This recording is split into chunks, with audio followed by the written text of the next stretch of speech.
Hello and welcome to this very special interview edition of the Irish Wrestling Podcast. My name is Mark O'Brien, WrestleMobs as always. I'm joined today by a very, very, very special guest, the one and only Mr. CeeHawk from Twitter. You may be familiar with him, also known as Mr. Cameron Hawkins.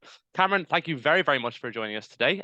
For those of you who may not be as familiar with Cameron's work as I am, Cameron's a writer and podcaster, most famously known rather for his work through The Ringer with official PWI, FanSidedDDT, some recent work with Fightful. He's also done a huge amount of podcasting of his own podcast, away from the wrestling sphere with the SouthKongress Wrestling Podcast, as well as, for those of you who are into the weeds of wrestling podcasts, as myself with PW Torch in the year gone by. Cameron, thank you very, very much for taking time out of your busy schedule. How are you doing, sir? I'm doing all right, man. I'm doing all right. Thanks for having me, Marcus. Appreciate it.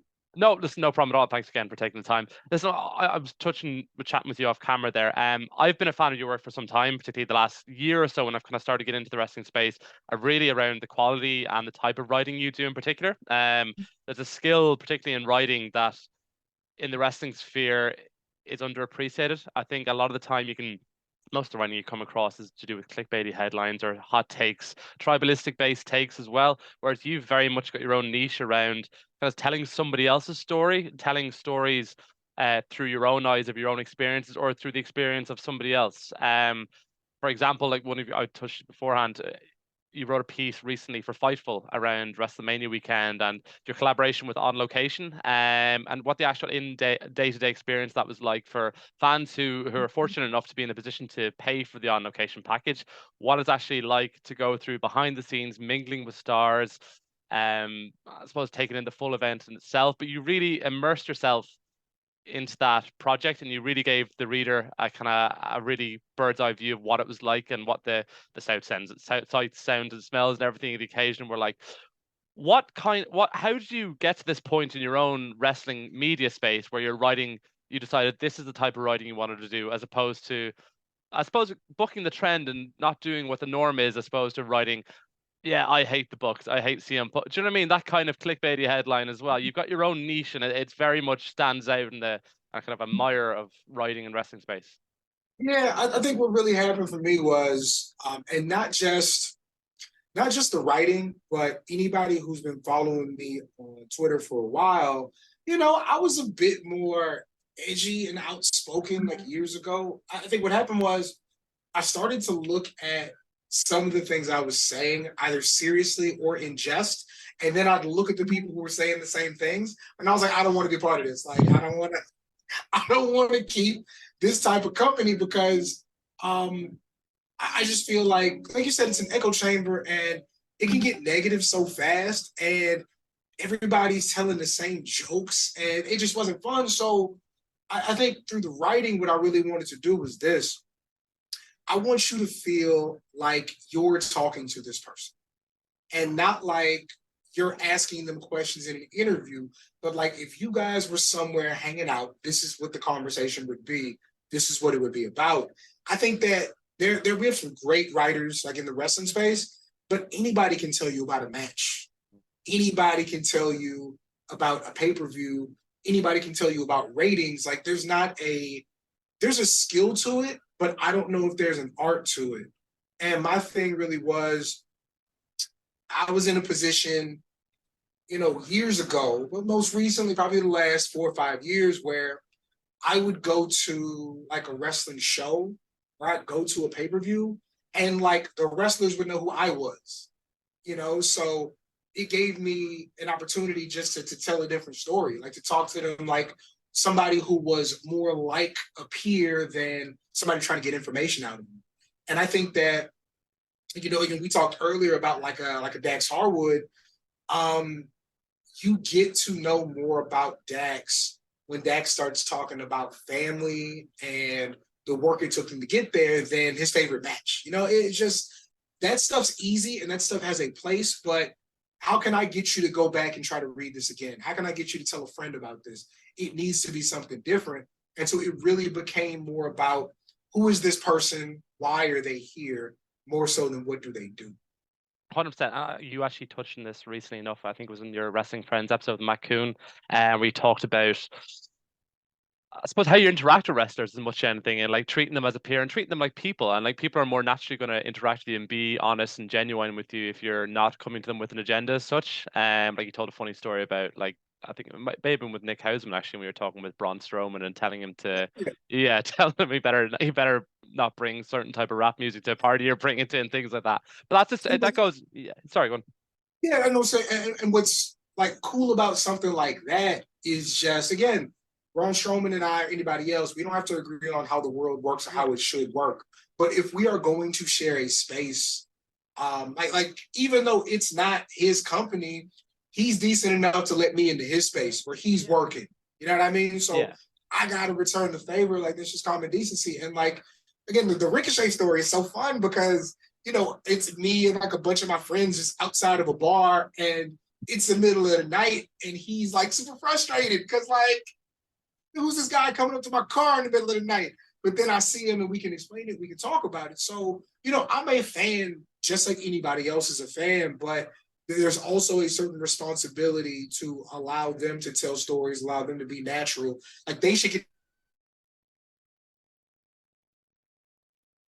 people. That's when you learn about the type of art that Ricky Starks is into and what drives Bianca can be her losses as much as her wins. And yeah, man, it's just I think a big issue I have with like wrestling Twitter and just like the IWC is that so many people are normal people. Like I'm talking about the fans, the people who tweet. They're so normal in their everyday lives. But as soon as they log in, they turn into somebody different. Yeah. And they use words they wouldn't normally use or phrases they wouldn't use or jokes they wouldn't say.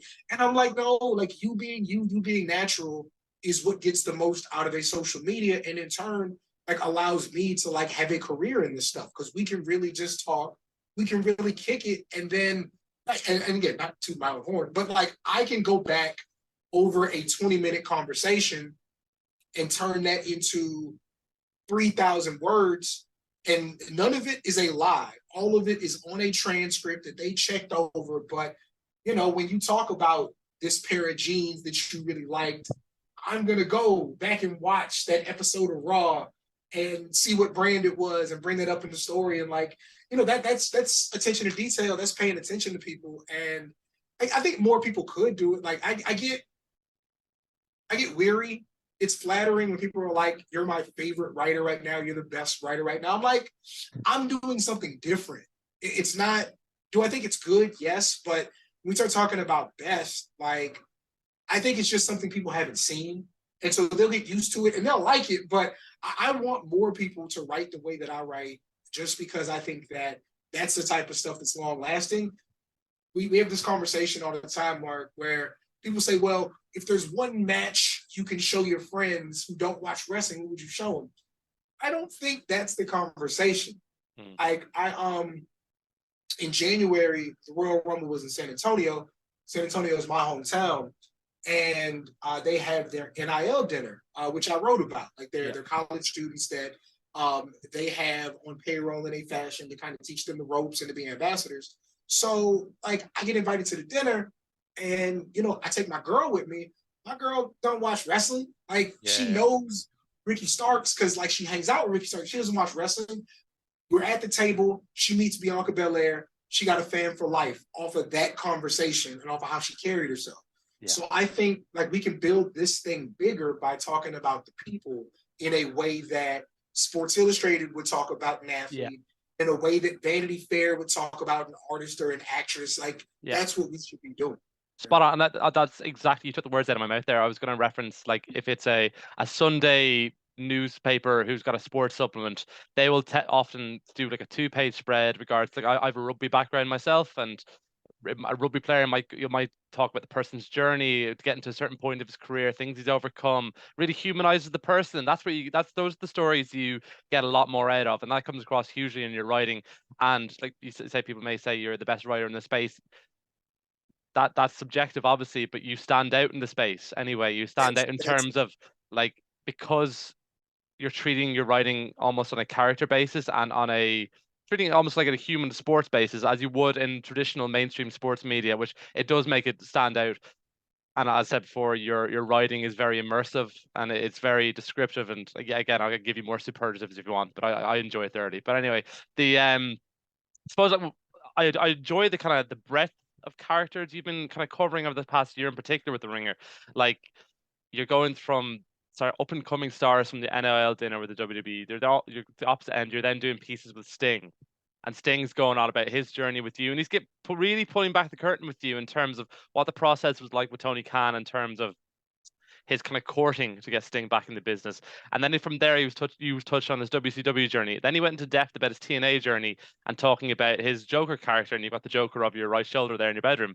Like it was a really immersive piece. And then kind of finishing off about how tying it all back into working with Darby Allin, how good he's been with him as well. Like the breadth and scope in your writing, you're not really pigeonholed into one niche either. Like across the breadth of wrestling, you've got your Bryan Danielson. Your piece is obviously outstanding and really kind of, I find him the most captivating person to listen to, just because he's so unique and he's so refreshingly honest and he doesn't try to portray anything else.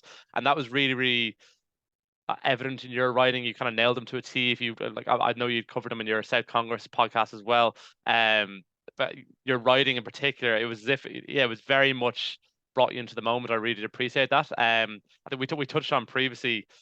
Both of us are Dax Harwood fans. Dax is my favorite piece of yours is obviously your Dax Harwood piece, and that really brought your writing into my kind of awareness last year. I retweeted it and sent all the love in the world at the time.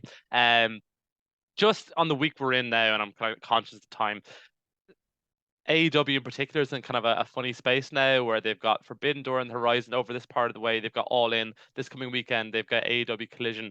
What are your own expectations, I suppose, for the weeks and months ahead? Even this week, how do you think things will go down? What drama do you foresee playing out over the weeks ahead? Or what hopes do you have for the weeks ahead? Yeah, like we said, even on Twitter, I really kind of took a step back with the CM Punk and the Elite stuff, because my biggest thing was like, it's a work beef. Yeah. People beef at work all the time.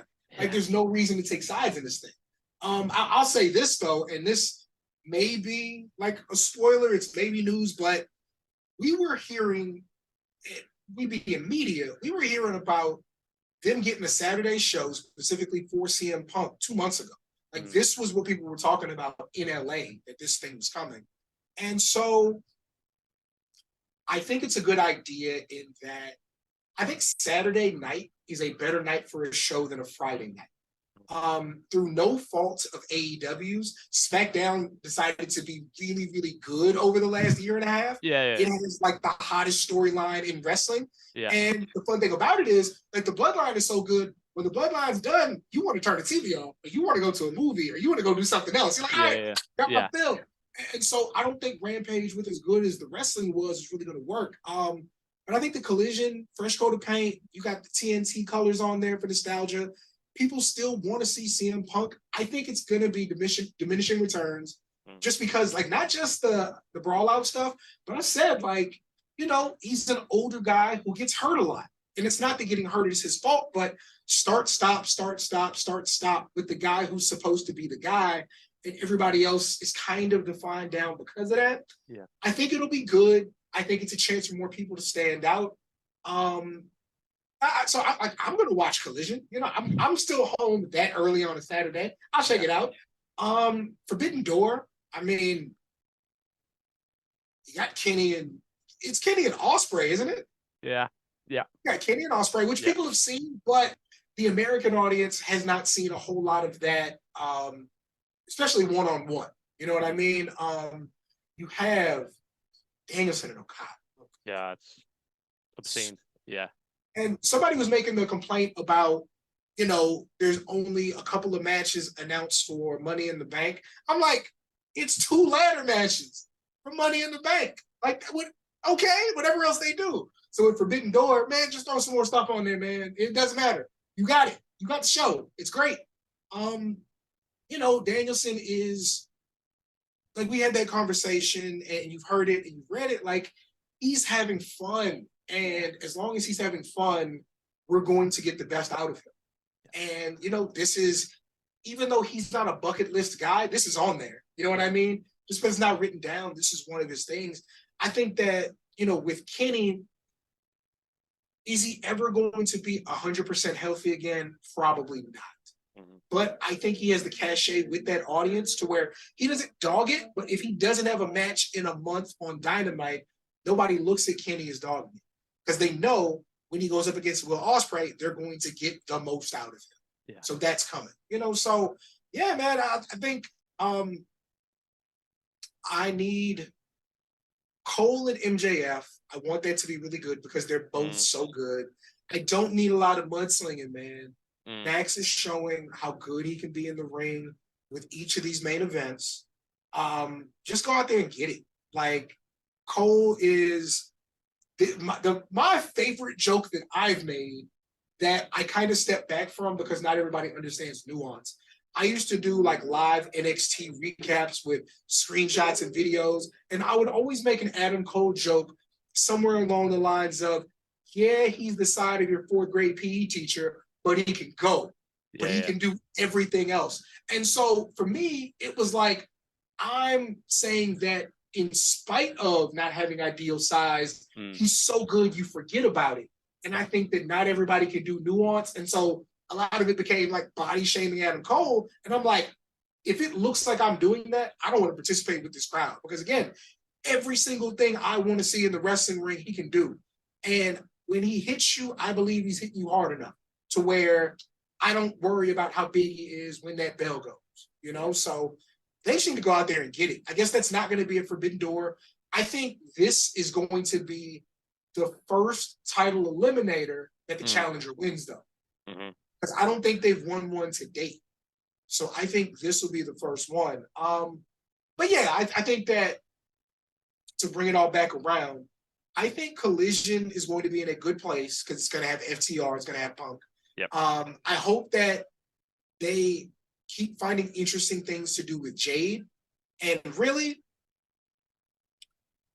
you got to get, and this is such a homer, and I try to never do this, you got to get Ricky Starks into something new. Yeah. Other than guy we think is really, really good, let's put him up against Rick, and Rick will either win and nothing will come from it, or he'll lose and nothing will come from it. Like, he does not need to be taste test guy.